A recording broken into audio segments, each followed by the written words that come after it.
Kaya sampean nyambut gawe diparingi hasil, diparingi sukses.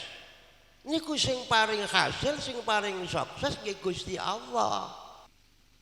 Yo kok saking ndak aku gawe cara ngene. Ndak dadi aku ketinggian winginane. Nuwun sewu Pak nggih. Aja. Niku syariate tok niku mekan. Hakikate sing dadekne Gusti niku carane wong syukur. Mulane lek ana wong kok omongi ngeten gendengno ae wis. Cikne werek sing sembayang cikne sembayang, cikne pateng. Jarene mlebu swarga, cik dipek dhewe swargane. Wah, awak ndek neraka wis enak besok campur golongane artis. Ngoten niku waduh cik sombonge. Lah di makno neraka ndak panas. Alaika ya Habib salam alaika salawatullah alaika.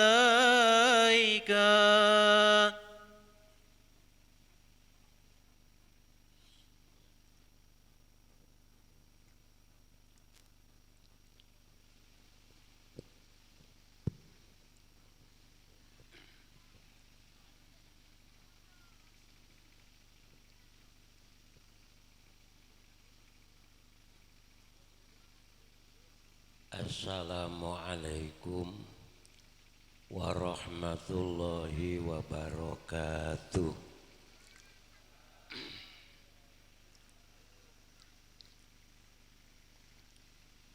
Bismillahirrahmanirrahim.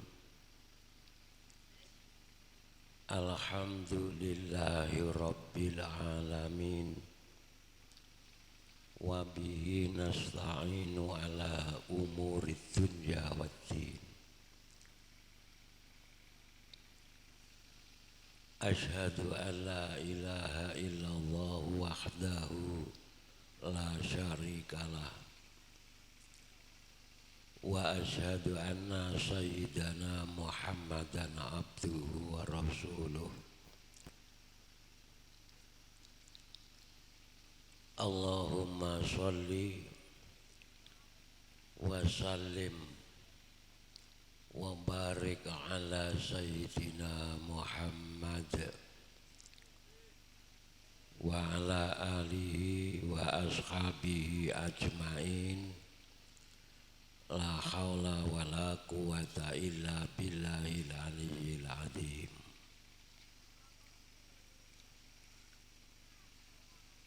Wa ba'du aqulu qawli rabbi shrah li sadri wa yassir li amri wa hlul 'uqdatam min lisani yafqahu qawli.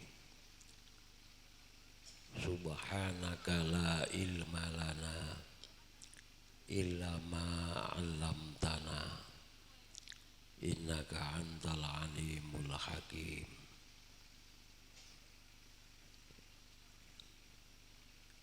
Janabal muhtaramin, para alim, para bini sepuh ingkang sangat kawula mulyakaken,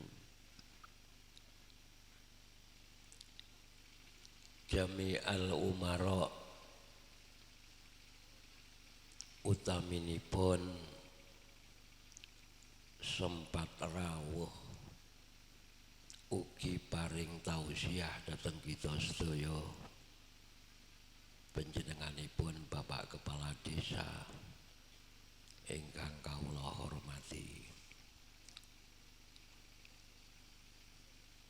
para bapak, para ibu, juga adik-adik sekalian yang berbahagia.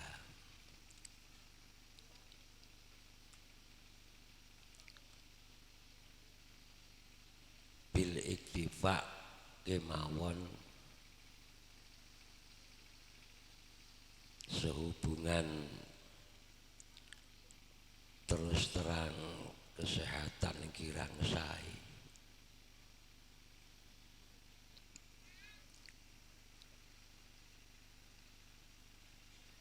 dalam kesempatan iki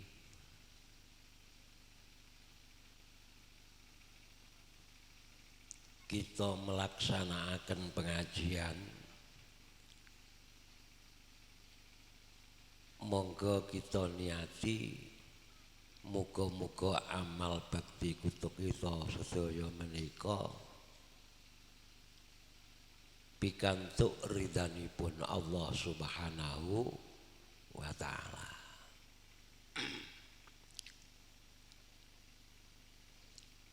Acarane dalu niki sebagaimana sampun kita maklumi sesarengan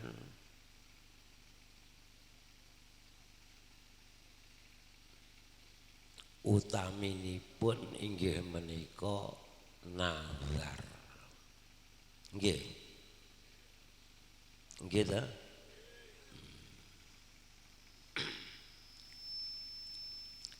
Nggih pancen nate matur teng kula nalika tesih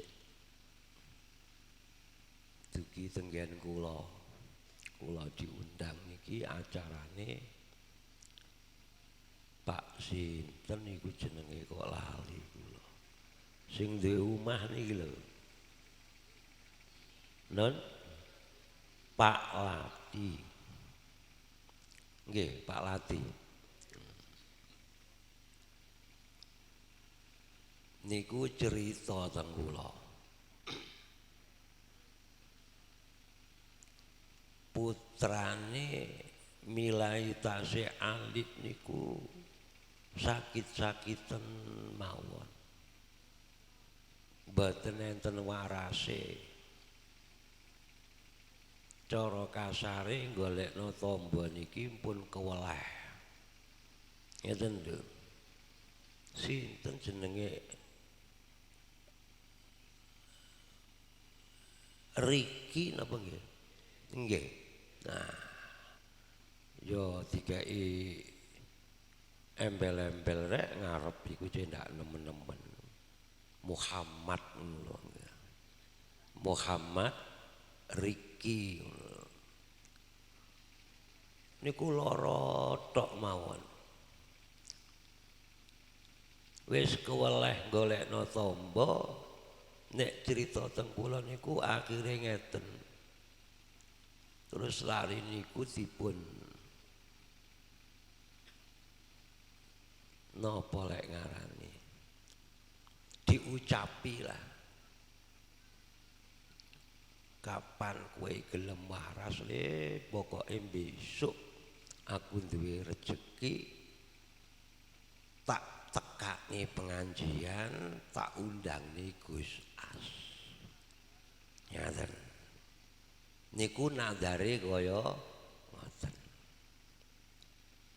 Lho kok ndelalah mboten antawis dangu dalam waktu relatif singkat sing jenenge Muhammad Riki niki terus dipun paringi waras dening Gusti Allah. Masa wis waras tambah tahun tambah dewasa malah kula krungu kabar wani rabi ya. Nggih. Alhamdulillah pun gadah yuga. Dereng nggih emeh nggih. Wah pinter. Gini iku sing dinadari. Ngaten. Lah nazar sing kaya ngeten iki jenenge nazar sing apik. Ngaten. Lah nazar sing apik niki wajib dilaksanakan. Gitu terus Pak Inggi wong menika. Lek nazar apik wajib dilaksanakan. Elek nazar niku elek mboten wajib. Waras le besok lek waras kowe tak slameti tak tanggapne reok. Ngoten mbamane. Wajib dilaksanakan niku. Wajib nggih. Wajib cara kula jenengan, tapi lek munggo agama mboten pareng. Pokok kowe waras tak tanggapno lesehan. Wah. Niku nazar sing boten apik. Lek nazar apik wajib dilaksanakan. Kok boten dilaksanakaken hukume malah dosa. Alhamdulillah Pak Lati sakniki pun ngleksanakne nazare berarti pun boten dutang, muga-muga disukseni kula jenengan dipun cerami dening Allah Subhanahu wa taala. Lah terus lek dipun ringkes isine nazar niki napa sih? Syukur. Lak ngoten nggih. Syukur. Mulane emang pembawa acara niku yang dalil la ing syakartum la azidannakum wala ing kafartum inna adzabi lasyadid. Ini pancene syukuran. Jadi gampangane dalu niki Pak Lati niki syukuran. Anake waras dislameti dikekakno pengajian tasyakuran, syukur teng Gusti, syukur teng Gusti Allah. Iki sekseni kula kali jenengan niki pun. Sakniki kula sekedhik membahas tentang syukur pun. Urusan liya-liyane nggih kecangking ya alhamdulillah lek mboten nggih mboten napa-napa sing penting bab syukur niki mawon pun. Awake mboten patek penak. Nggih.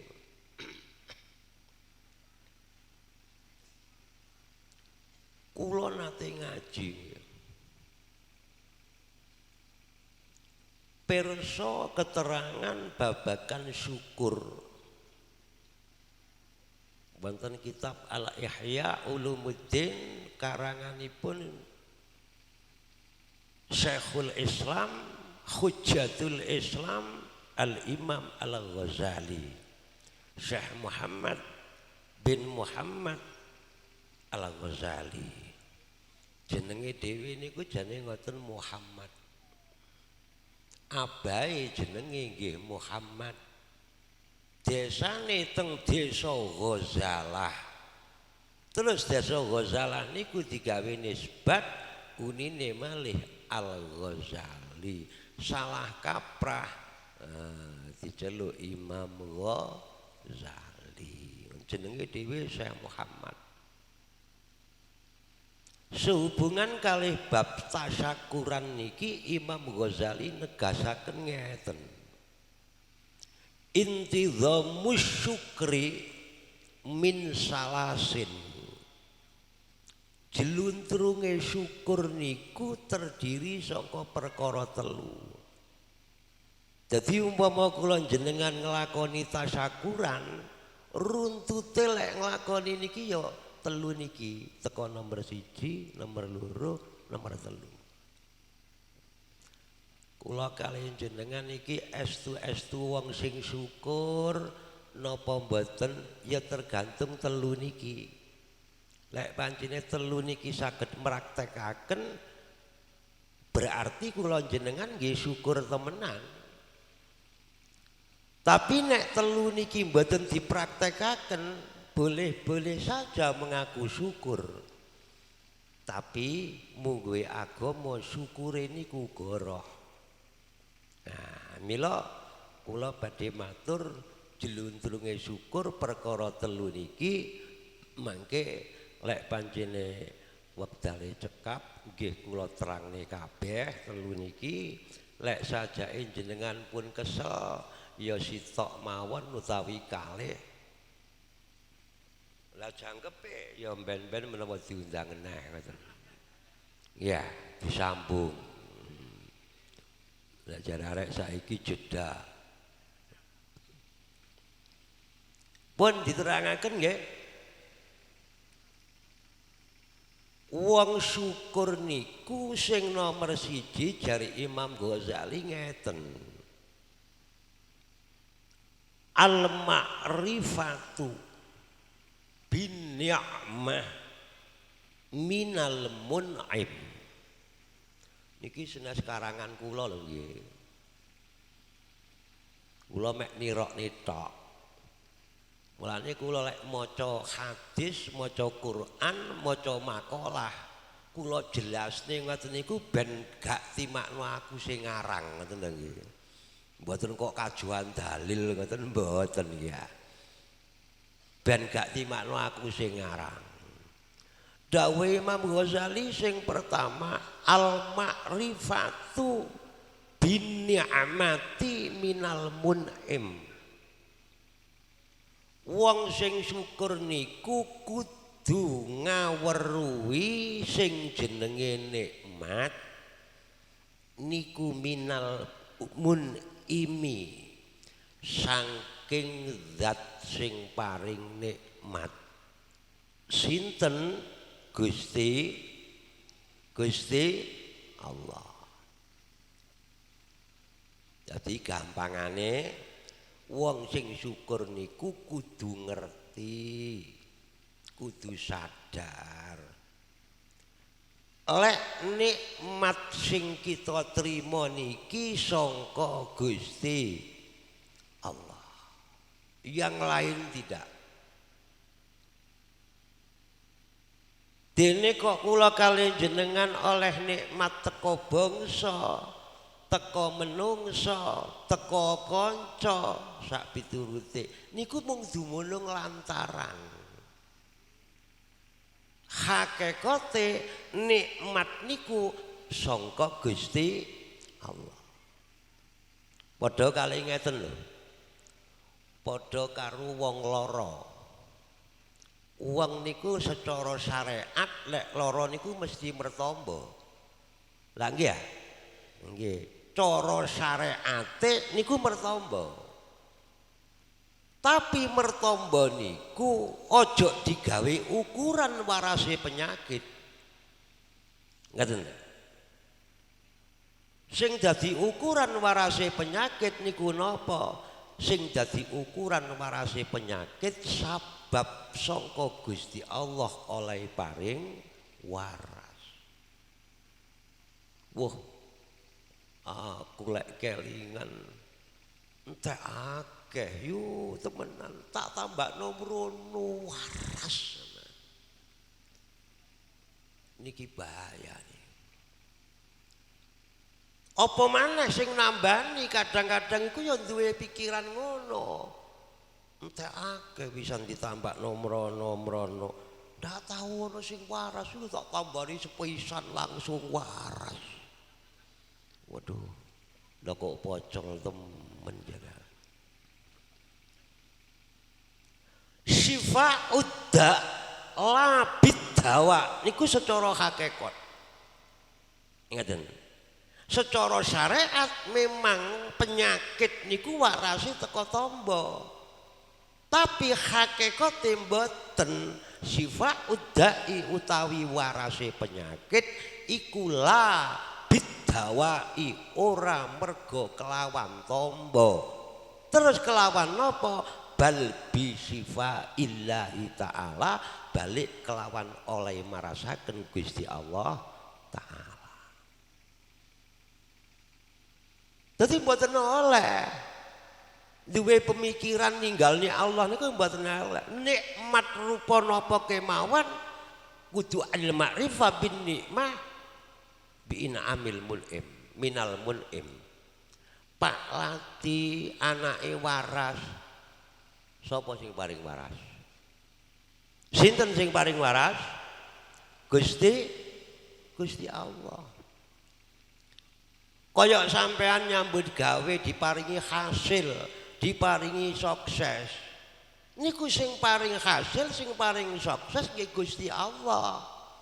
Mpun sampe sampean ninggalno Gusti Allah. Pancene iya Mas, sabene taun sing arep iku ndak berhasil aku, soalnya aku obati keliru. Wo mbasa tak obat iki sampean alhamdulillah saiki sukses aku hasil ngandalno obat. Nggih. Wis macem-macem lah carane wong niku ngoten. Yo kok saking ndak aku gawe cara ngene. Ndak dadi aku petinggian winginane. Nuwun sewu Pak nggih. Aja. Niku syariate tok niku mekan. Hakikate sing dadekne Gusti niku carane wong syukur. Ngoten. Waduh kadang ngomonge wis dadi sak langit Gusti Allah kaya nomor loro aja. Hakikate kabeh Gusti Pak Ladi nyelameti anake niki bisa waras, polane dinandari akhirnya bisa waras. Niki sing paling waras nggih Gusti Allah. Mboten enten malih pun. Niku ditanem wonten sanubari kula kalih panjenengan. Al-ma'rifah bin ni'mah minal mun'im hampan ngakoni lek segala nikmat sing diparingaken kula jenengan niki kabeh sangka Gusti Allah. Pun nyambung nggih. Nomor 1 nggih. Zaman titeni. Engko lek mulih teko pengajian ben ana oleh. Kula kuwatir kadang-kadang teko pengajian ditakoni, "Ya apa mang rek jare Pak Yai?"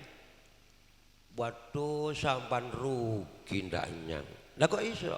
Rame mang iku. Waduh lucu pokoke wis. Lho, ndak sing tak takokno iki ndak lucune ndak ramene. Sing diterangno iku lho apa? Waduh mbuh wis lali aku wis pokoke rame mang iku. Kula mboten seneng ngoten. Berarti ngaji ndono oleh. Wes dititeni sing nomor 1 lek sampean oleh nikmat kudu sadar sampean lek nikmat niku sing paring Gusti Allah. Pun niku 1. Sing nomor 2 tambah sing gampangan. Ngeten. Sing nomor 2 al-farah niku maknane bunga. Al-farahu al-hasil bi'in'amil mun'im. Bunga polae dikai nikmat nyang sing gawe nikmat sinten Gusti Allah. Dadi dikai nikmat nyang Allah niki kudu bunga. Ngeten. Kudu bunga. Gus napa enten tiyang dikeki nikmat boten bunga, nggih kathah to. Lah sing dikarepno oleh kira-kira maksimal nyambut gawene, lah tibane oleh kok minimal betutut mawon. Lentruk mawon. Apa ayu sampan kok lentruk ae? Lah yo sabene oleh sakmene saiki mane oleh mek sakmene, betutut mawon kan boten bunga niku. Nggih. Dadi kula kalian jenengan dikai nikmat niki kudu bunga. Ngoten lho. Lek wong dikai nikmat niku bunga, sing ngekeki niku nggih seneng. Lah nggih to? Sing ngekeki mesti seneng. Jenengan ngekeki wong rupa napa lah paribasane. Tapi mbasa pun mantun dikeki wong niku kok mboten patek nrimo, mboten patek seneng. Masih sampan sing ngekeki nggih mboten seneng. Napa malih Gusti Allah dateng kawulane. Dadi jenengan niku lek dikeki nikmat niku kudu seneng ngoten. Cuma senenge kira-kira seneng niku sing enten hubungane kalih sing positif. Aja seneng sing ana hubungane karo negatif. Wah, aku dikeki nikmat yang Allah, syukur yang Allah. Iki anakku loro gak waras-waras saiki waras. Tak tekani pengajian wis. Lah niki jenenge seneng tapi positif. Ngoten lho. Pak Inggi pun tasakuran. Ampun nggih. Alhamdulillah. Alhamdulillah. Lek tasyakuran seneng saniki dikai jabatan yang Gusti Allah, ya nganggo kegiatan sing positif, aja sing negatif, ngoten. Ngoten carane seneng tapi sing positif. Niku tandane wong sing syukur. Al-farah al-hasil bi'in amil mun'im. Lek wong dikek nikmat kudu seneng. Pon niku sing nomor loro. Alhamdulillah pas wis jangkep iso nutukno sampai 3. Ya. Siji nyadari lek nikmat teko Allah, nomor loro bungah polane dikeki nikmat yang Gusti Allah. Mboten kajoan, mboten bungah. Ngoten lho nggih. Ndak padha bungah karo kajoan. Ngoten lho. Pun sakniki sing terakhir sing nomor 3. Niki sing rada abot, nggih. Nek jenengan nyadari nikmat sangka Allah gampang. Lah mek karek nyadari tok lho. Iya jeneng aku oleh nikmat. Pangeran sing ngekeki. Lah kadare kok ngono lah penak. Nomor 2 bunga. Polane dikeki nikmat lho kadare karek bunga ae lho. Lah ya nemeni isone ya. Nggih. Sing paling angel niku sing nomor 3. Napa sing nomor 3? Wal hidmatu bima huwa maqsudul mun'im. Sing nomor 3 kudu gelem ngladeni apa yo sing dadi karepe zat sing paring nikmat. Kudu ngladeni apa sing dadi karepe Gusti Allah ngekeki nikmat niku. Ngoten. Karepe Allah iku turut ana. Ngoten. Lah lek jenengan iku dikeki nikmat teng Allah, karepe Allah mboten dituruti, iki jenenge ya syukur tapi goroh. Contoh pun sakniki mboten ado-ado. Jenengan didadekno menungso kelawan bentuk rupa sing sae. Tangan apik, sikil gak cacat, postur tubuh kabeh niki sampurna. Lho niku lak kegaweane Allah sing paling gedhe nikmat dhateng kula jenengan. Terus Gusti Allah gawe menungso niki tujuane dikengken napa? Karepe Allah iki dikongkon napa? Ya ampun genah ta? Karepe Gusti Allah gawe kula kaliyan jenengan niki dikengken napa? Nggih niku mpun sing kudu dituruti. Lah napa karepe Gusti Allah gawe menungso? Sampeyan delok teng Quran. Wa ma khalaqtul jinna wal insa illa liya'budun. Napa kabeh. Aku ora ndadekake bangsa jin. Ora ndadekake bangsa menungso. Bahasane niki khalaqtul jinna wal insa. Mboten khalaqtul insa wal jinna. Napa sebabe? Jinna didhisikno, insa dikarekno. Pancen gawene niku dhisikan jin kali menungso. Dadi Gusti Allah mari gawe jin, gawe menungso, ngoten. Mboten menungsane dhisik. Mulane bahasane wa ma khalaqtul jinna wal insa. Aku ora ndadekake bangsa jin, ora ndadekake bangsa menungso kejaba tak kongkon ibadah marang aku. Lah niki tujuane Gusti Allah.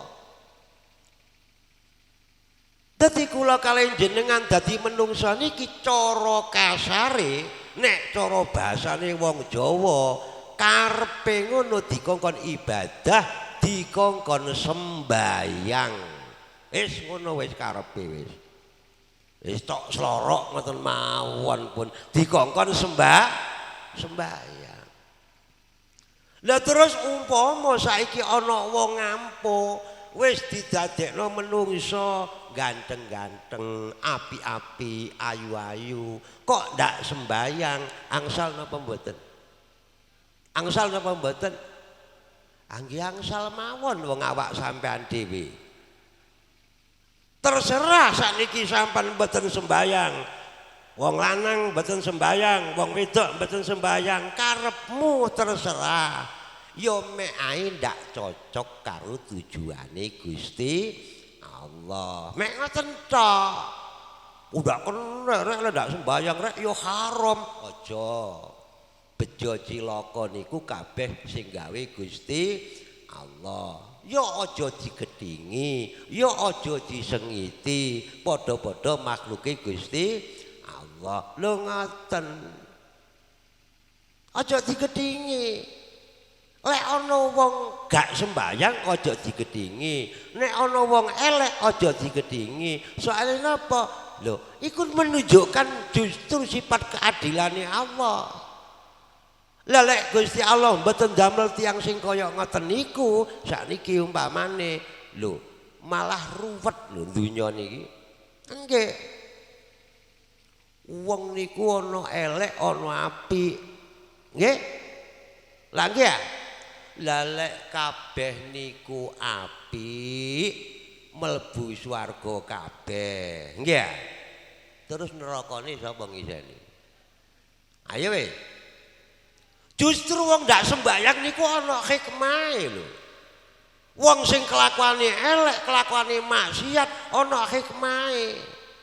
Lah lek kabeh sakniki sembayang kabeh, sapa sing ngleboni neraka? Lah lek kabeh niku sakniki elek kabeh, mlebu neraka kabeh, sapa sing ngiseni swarga? Niku justru sifat keadilane Allah. Mulane lek ana wong kok omongi ngeten gendengno ae wis cikne werek sing sembayang cikne sembayang, cikne pateng. Jarene mlebu swarga, cik dipek dhewe swargane. Wah, awak ndek neraka wis enak besok campur golongane artis. Ngoten niku waduh cik sombonge. Lah dimakno neraka ndak panas. Sampeyan nek nantang neraka sampean latihan sakniki lek tepak rokokan sampean cocok tangan sampean. Nggih, sampean cocok. Lek sampean betah panas kenek nantang neraka. Kula nate nggih ngaji niku panggih keterangan saking panase geni neraka jahanam. Umpama neraka jahanam niku genine niku dijupuk gedene sak miri. Sak miri niku nggih sak kemiri niku lho. Sing gawe bumbu niku. Wa fi riwayatin sak wiji bayem, mboten sak miri tapi sak wiji bayem. Jenenge wiji bayem sak pira mekan gedene. Nggih wijine bayem. Umpama kok neraka jahanam niku dijupuk genine sak miri utawa sak wijine bayem. Terus digantung baina sama'i wal ardi. Dipun gantung antarane langit kali bumi sampean. Yekti jenenge langit leleh, bumi leleh. Wong ngampu kiamat sampean. Lah nggih. Lah wong bumine leleh, langite leleh, lah menungsane ya kiamat. Niku lho ditantang sampean. Enak wis besok bareng golongane artis. Waduh. Cek kendele muni ngoten niku ya. Dadi panjenengan ngoten niku pun lah. Isine donya niku. Dadi ana apik, ana elek, ana awan, ana bengi, ana peteng, ana padang. Ya wis cekne wis didongakno muga-muga wong sing kaya ngoten niku diparingi hidayah dening Gusti Allah. Lho ngoten aja dibenceni, aja digedhingi. Soale napa? Lek sampean gedhing nyang wong elek, lho sampean tukang berjuang. Nggih. Tukang ngamalno ilmu. Sakniki lek ono wong elek, sapa diperjuangi? Ayo wis. Kabeh padha sembayang kabeh. Padha ngaji kabeh. Sing elek ndono blas. Kiai lho nganggur. Nggih ndak payu. Lah kula sik diundang rene lak polane ngono ah. Lah lek wong ngampus saiki apik kabeh. Sembayang kabeh, bagus kabeh. Lha apa aku diundang rene? Apa sing tak omong? Lah nggih ya? Nggih. Lah mila saking menika jarne wis ditungakno perkara didongakno kok pancet innal huda hudallah. Memang petunjuk itu milik Gusti Allah. Kewajiban kita niku namung tumandang.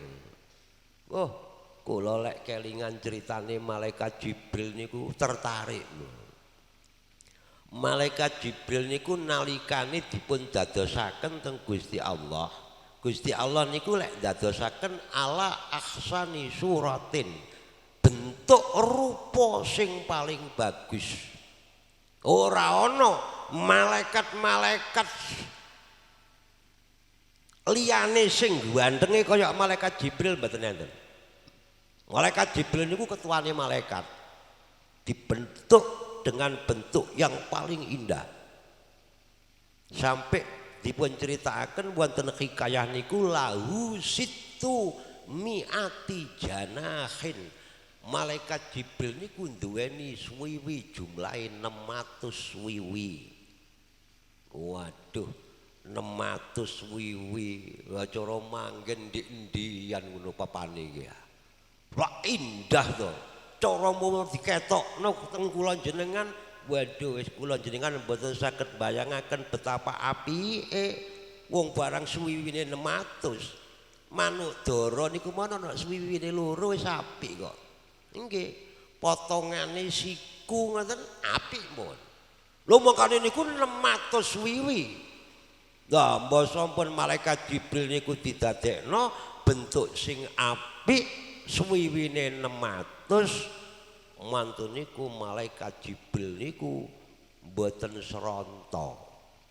Saking bungae. Ngoten? Saking bungae terus syukur teng Gusti Allah. Ngoten. Faqoma bisur'ah. Ngoten. Wa shalla rakaataini syukran lillahi taala. Wadeg jegegal sembayang rakaat syukur teng Gusti Allah polane awake dibentuk kelawan bentuk sing apik. Syukur teng Gusti Allah. Cuma sembayang ini ku rong rakaat minangka syukure dateng Allah. Tapi masih rong rakaat mboten padha kalih rong rakaate kula kalih jenengan. Lek kula kalih jenengan sembayang rong rakaat paling suwe ya 10 menit. Lah nggih ya. Nah, kadang-kadang 5 menit wis beres. Malah lek kelasé kula jenengan kadang-kadang ndak sampai 5 menit, wis 3 menit beres wis. Salam lamcing wis, gak usah wiritan, gak usah ndonga. Tapi lek malaikat Jibril sembayang rong rakaat niku syukur teng Allah niku fi kulli rakaatin setiap sak rakaat niku mboten 5 menit tapi isrina alfasanatin 20 apane alfasanatin ewune taun. Saben-saben sak rakaat sembayange 20.000 taun. Dadi rong rakaat niku suwene sembayange berarti 40.000 taun. Kula jenengan sembayang ngono coplok dengkulne. Lah nggih ya? Nggih, malaikat Jibril syukur nyang Allah sembayang rong rakaat 20.000 taun sak rakaat. Rong rakaat 40.000 taun. Akhire ya napa? Teng Gusti Allah dielingno, Jibril kowe aja kesusu bangga. Polane kowe iku iso sembayang sampai 40.000 taun. Sak temene sembayangmu iku sik ana sing ngalahno malaikat Jibril. Sinten Gusti sing ngalahaken? Aku iki duwe nabi. Besok metu ana akhire zaman. Jenenge Nabi Muhammad sallallahu alaihi wasallam.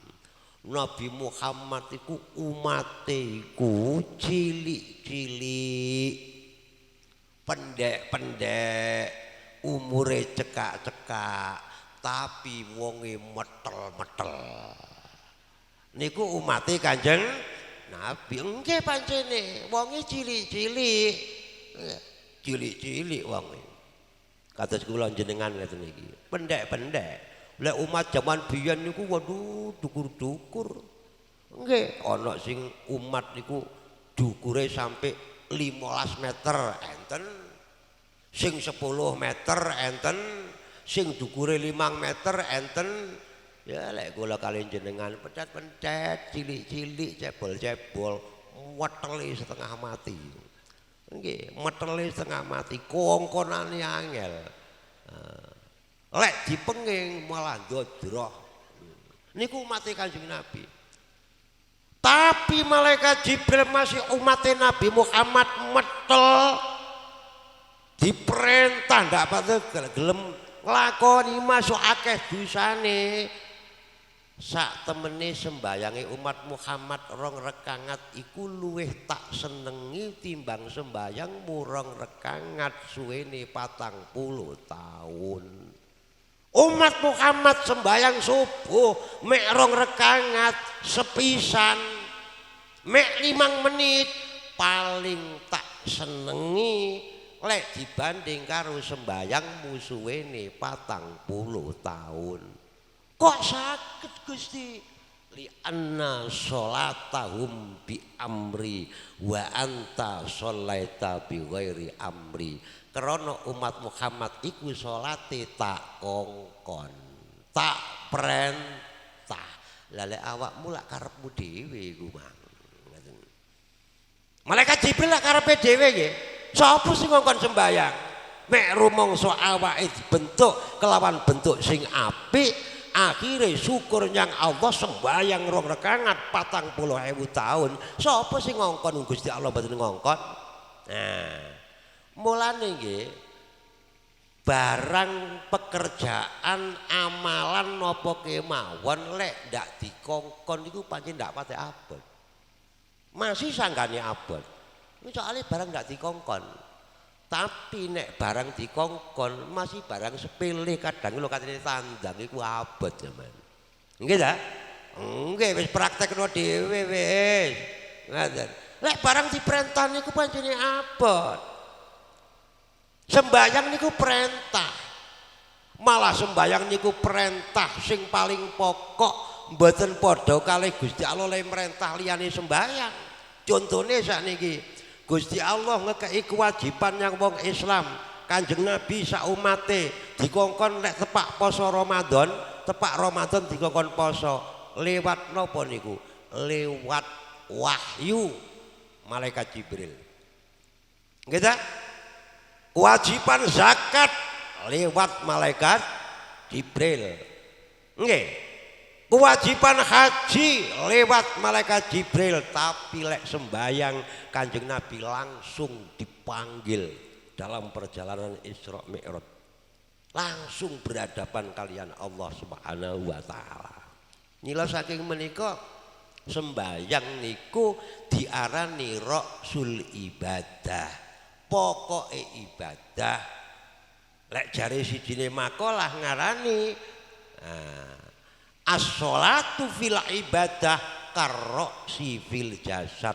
Kedudukan sholat dalam urusan ibadah laksana kedudukan tubuh, laksana kedudukan kepala dalam urusan tubuh.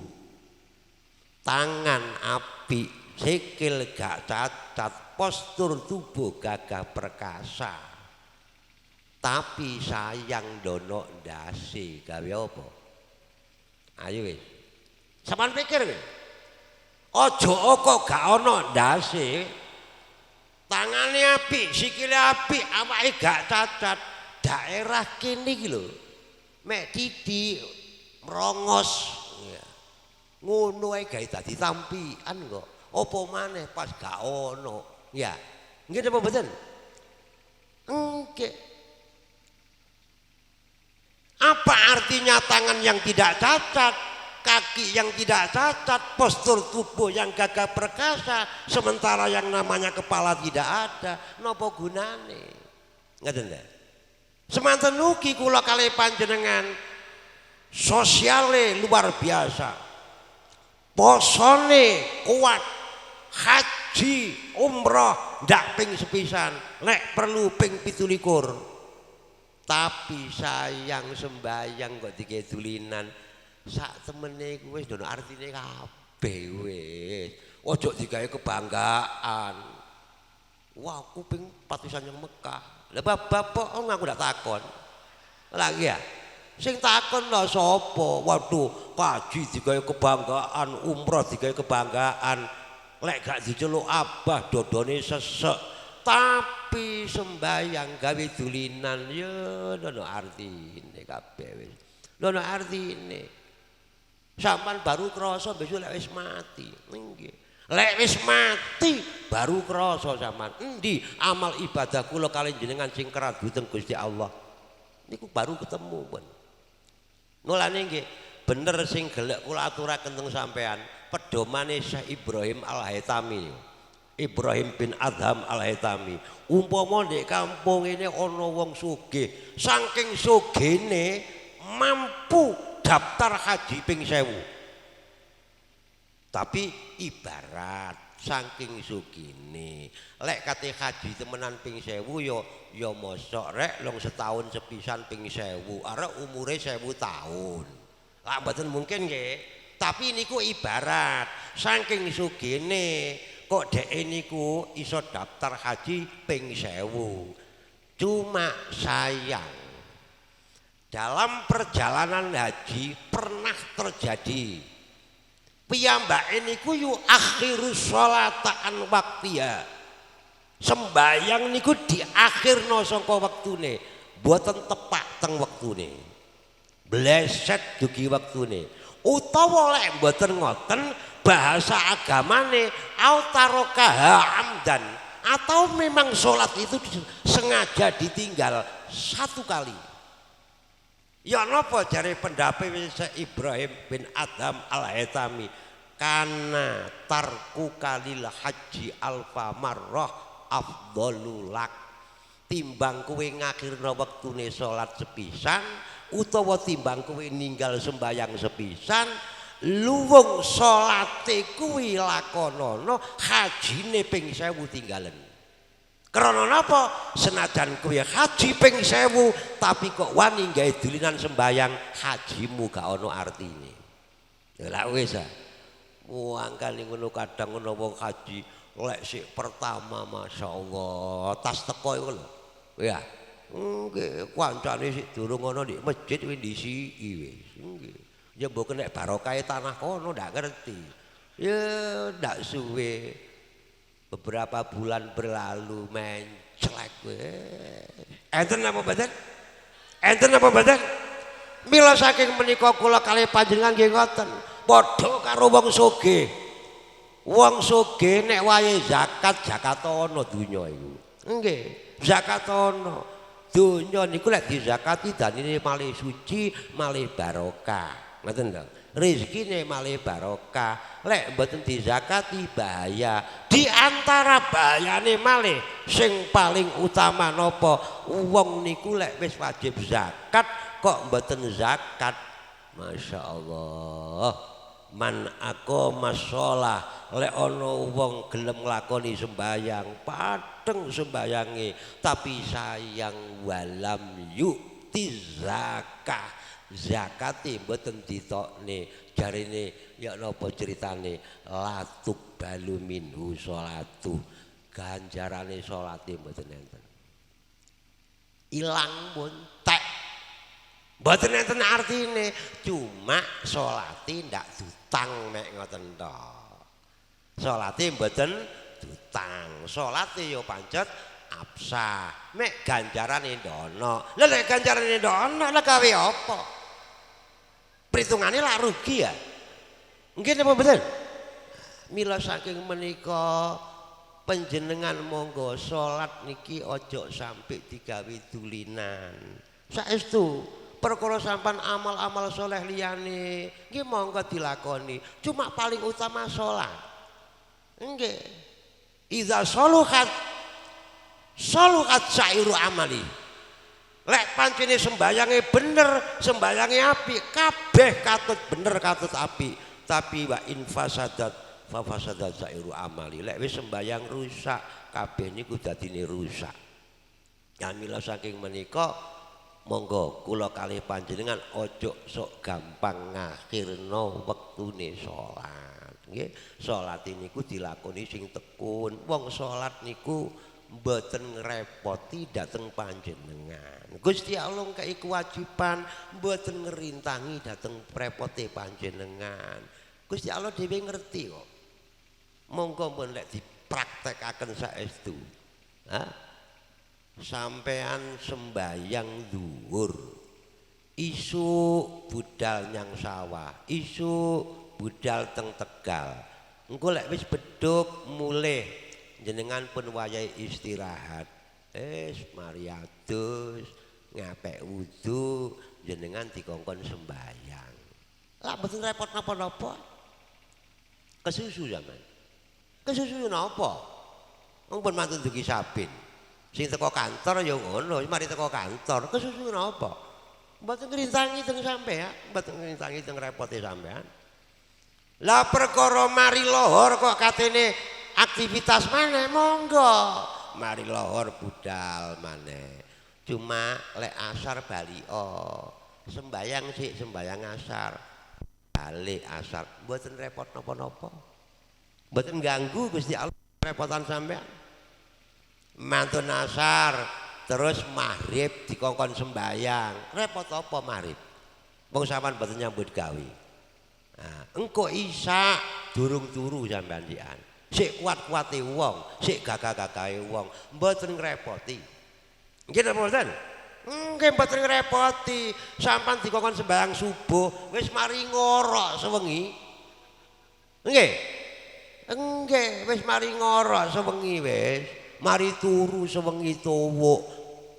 Isuk wangi bergas sehat kongkon sembahyang subuh rong rekangat ae. Mboten ngrepoti belas.